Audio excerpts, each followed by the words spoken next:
Hi, this is George. In this video, we are going to see about return on investment. Say suppose you have invested 10,000 rupees in any asset, say let it be stock or silver or gold, anything, and you are selling it for 20,000 rupees, then the return on this is, as an absolute return, it is 100% as it has double the investment value. The formula for that is current value of investment minus actual investment by actual investment into 100. In this case, it is 20,000 minus 10,000, which is 10,000, that is the profit. 10,000 by 10,000, which is 1 into 100. So 100% is the absolute return. This is a very good return if it has happened in a short period of time, that is, say it is, let it be 2-3 years time frame. If so, then your money has actually doubled in 2-3 years, which is a very good thing. But say suppose if it has doubled in say 5 years or 10 years or even 20 years, then this is not a very good investment, I would say. So this is not the right way to determine whether it is a very good return or not as well. So there is one more concept called Cagr, which is used especially for lump sum money invested on a particular asset, say it be a land or a house or something, and let it be for over time frame, say let it be 5 years or 10 years or whatever. So in this case, you will have a different percentage CAGR for different time frame. It will not be like accurate absolute return of like 100% if it has doubled, and maybe 200% if it has tripled. Depending on if the number of years are more, then CAGR percentage will be less, and if the years is less, then CAGR will be more.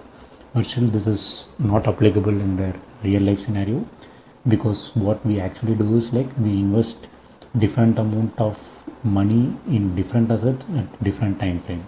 So for that, there is one more concept called XIRR. Let's not get into the detail of what is XIRR, what is CAGR. I'm just going to explain why we need to see XIRR and why it is the right way to see the return on investment. So as I told you, this is used for a different or equal investment for different or equal time interval. Let's say for an example, a person is investing 3 lakhs in first year, 2 lakhs in second year, 3 lakhs in third year, 1 lakh in third year, 2 lakh in the fourth year, and 3 lakhs in fifth year, and withdraw entire amount in sixth year. Let's say they have put the entire amount in gold. Let's take 3 assets or whatever, like whichever. In this case, we are taking 3, as you see. So first is scenario of gold. So in that, you can see like I have given everything as time frame, Jan of 2017, Jan of 2018. So 5 years time frame, and sixth year we are withdrawing, as I told you before. So if you have invested in gold, then your XIRR will be 10%. If you have invested in Nifty fund, it will be 17%. If you have invested in variety of mutual fund, then it would be in the range of 13 to 23%. Let's go to the next slide. So say suppose in our real scenario, we have invested 1 lakh in this, you can see scenario 1, the D column I have given different time frame, and in C column I have given different investment value. So in 2015 I have invested 1 lakh, say let it be in FD or RD or something. In 2016 I have invested in land for 3 lakhs, and 2019 I have bought a stock or a group of stocks for 2 lakh rupee. Now in 2022 I am withdrawing everything. So maybe one would have performed well and one would have underperformed. So say suppose all put together we are getting 11 lakhs. Maybe your site would have tripled to 9 lakhs, and your stock would have like crumbled to maybe 50,000 as you invested maybe in a penny stock or something like that. And your 1 lakh FD or RD might have gone to 1.5 lakhs or something. So totally you are withdrawing amount of 11 lakhs by 2022. So your XIRR in this case is 12%. The way to calculate XIRR is here. I have given the formula in the bottom. I have made visible of the columns and rows as well. So here the formula is XIRR array of C6 to C9, which is the investment array column, and D6 to D9, the date range array column. So if you just give this Excel formula in Excel, you will get the value of 12%. So similarly, in the scenario 2, if you see 1 lakh invested in 2015 would have become 2 lakh in the year 2022. In the first slide, we saw that when we have invested something and if it has doubled, then we say absolute return is 100%. But in this case, you can see XIRR is just 10%. So with this we can say like how the XIRR is differing from the absolute return. Say suppose if you have doubled it in 5 years, your XIRR would have been much more than 10%, and if it has doubled in maybe more than 7 years, then this 10% would have come down. And coming to scenario 3, here in this case you can see in the investment column you see some minus as well. This is to indicate the plus or the positive values here means the cash inflows, and the minus ones are the cash outflows.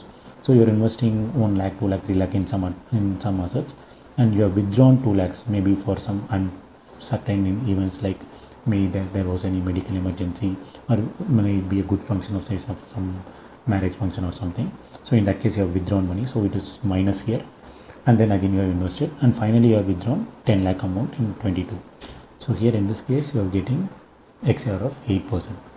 So there is no benchmark like if XIRR is this much then it is good. So as far as I know, XIRR of around more than 10 to 15% we can say is a good XIRR, and around 15 to 20% we can say it is a good, very good XIRR return, and more than 20% is it's a superb return.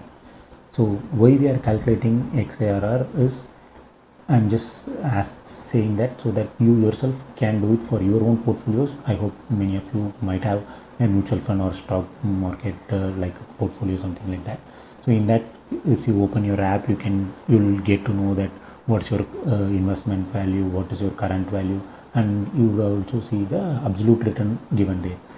You need not consider the absolute return, but please do your own research by doing the XIRR calculation to get to know what is your actual XIRR.